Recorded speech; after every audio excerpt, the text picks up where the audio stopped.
So I trolled on Instagram a bit and said you have to remove the whole front face and grille of the Tacoma to change the oil. And some people thought it was serious, and then some people saw through and kept the joke going.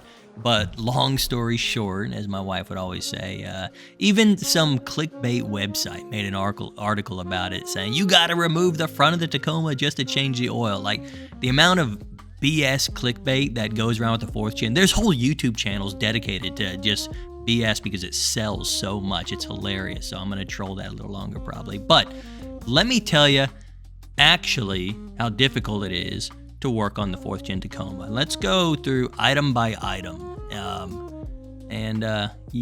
So first of all, this is a 2024 TRD off-road long bed. I went with long bed because it is significantly better in every way compared to the short bed, especially when turning in parking lots. It feels like a semi-truck trying to park. So, no, I'm just kidding. Short beds are fine. I just like long beds.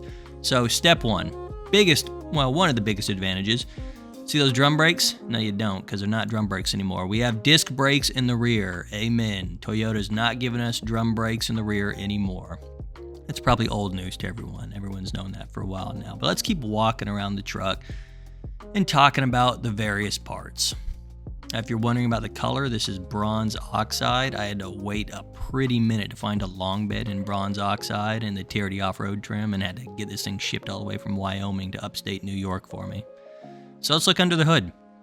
Let's see what Toyota has done to us. Let's see how cursed we really are. Also, oh, look at that dog. That's Ellie. Ellie's a good girl. But making a how-to video for every one of these DIY tasks, just like I did on my third gen. So lots more videos coming, and this truck's already got 21 mods done to it, and there's one of them right there, some hood lifts, but I'll go over those in an upcoming video here shortly soon. But let's talk about the engine. Okay, so first of all, you only have one engine option. It's this 2.4 liter i4 turbo i4, but serpentine. Super simple. Sorry it's a little dark here, but there's not even a fan clutch to get the serpentine over. This might be the most accessible serpentine I've ever seen on a Tacoma, and there's so much working room right there. So incredibly easy. Now check this out. Spark plugs, what made the 3.5 V6 third gen a pain?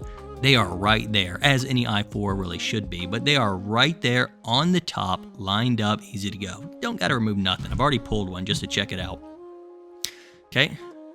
There's your engine oil fill cap, right there in the center of the screen. There's your dipstick right there. Nice, easy. Okay, and if you look for the power steering fluid reservoir, you're not going to find it because now we have switched to electronically assisted power steering. So that's one less fluid, and you might have opinions on it, but I'm happy with it. I like having full power turn without the whine of the engine at all speeds.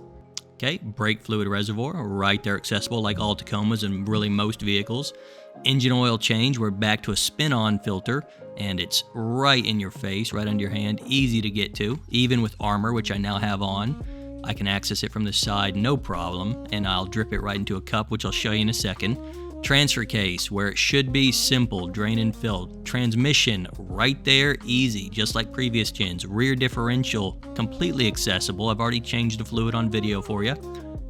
Super simple. But yeah, I mean, in a nutshell, the 4th gen Tacoma, honestly, other than the second gen 4.0 having the engine oil filter at the top, which is a dream for any mechanic or DIYer like me, it is the easiest, most routine maintenance-friendly Tacoma I've ever owned, and I think it's a great beginner truck for people to work on, or to learn on anyway. And like I said, I'll have a video for everything, so subscribe if you haven't already. We'll go in-depth, deeper on all of these tasks, and looking forward to seeing you around. See you guys.